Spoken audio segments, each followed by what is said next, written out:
with Amelia, we've only seen really small clips of her. That birthday scene in the end of this week's episode was just heartbreaking. Oh, yeah. And she's like, "You've never seen a birthday cake before." That's and right. he's like, "Nope." But, I mean, are we going to see more of her? We still don't really know why he left her in the middle of the night. Sure, we do find that out. We do. Yeah. We actually, that's actually one of the cruxes of this current episode that we're shooting. Oh, yeah? And the next one, actually.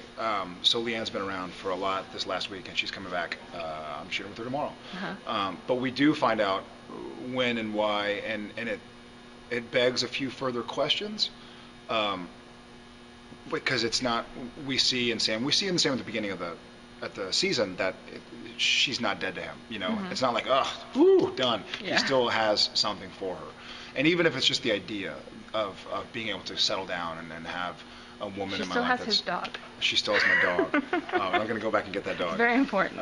But we see, and it's a very, very good reason why Sam and Amelia go their separate ways. And I'm happy that we get to see that. And once again, going back to, I mean, the show is always going to be about Sam and Dean as a character, the brotherhood. But I do like fleshing out who these guys are outside of each other. It gives it more value how much they care about each other when you see that they have other things that they care about. Yeah, it doesn't. If they're the only people in the world that they have, it doesn't. Right. It's not as much of a sacrifice as if Dean is having to step away from his friend that he made in Purgatory. I'm having to step away from a woman that I still love and know she's out there. But we do get into the storyline. It makes for some really good television. I'm really excited about it. It's been. I don't want to say it's been a while. It hasn't been a while, but I have read the last few episodes, and this next one coming up, I'm like, oh, this is really cool. And I actually just had to talk with Bob Singer.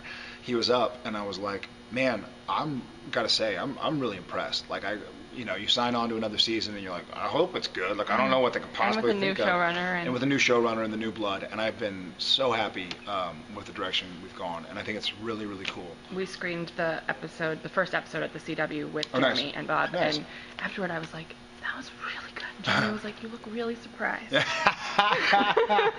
But it was like, it's kind of a revamp. It feels like, because it kind of felt like things got hopeless there at the end, and now it doesn't feel quite so hopeless anymore. And that's sort of why the Sam abandoning everything almost works. Right.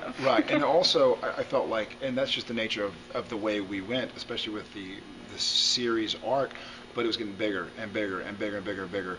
And it begged the question, like, what's next? Are we fighting, like, Earth? God? Versus, you didn't know where to go. So to kind of scale back a little bit and get back to what got us here in the first place, my mother-in-law told me how excited she was that it's kind of similar to episode 1. Like, we're going out and fighting these crazy things and doing our studies, and I'm really excited about it. It's very cool. Sam meeting Benny. Yes. Coming, right? Is. That's right. So tell me a little bit about his reaction there. I feel like Benny has a lot of parallels with Ruby. Absolutely. I don't think that's an accident that you realize that. I can be perceptive.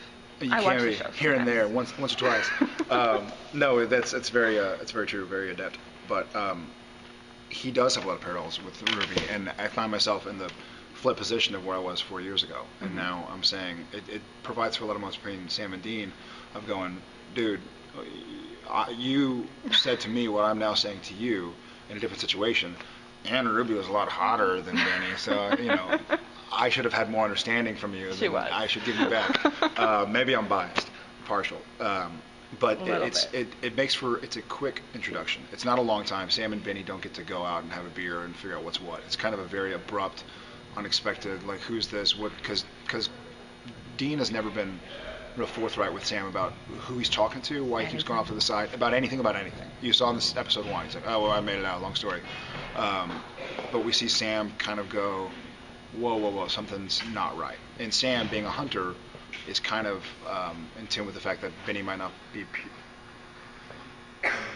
I've got this troublemaker over my shoulder, I don't know. Continue. This is so much better. That Benny Isn't it? It's an improvement. It is. Look, I was going to show... We're done here. All right, I was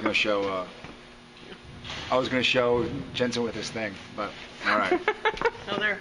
I guess I got to... Wait, take a picture. Okay. I'm going to take... Get out of here.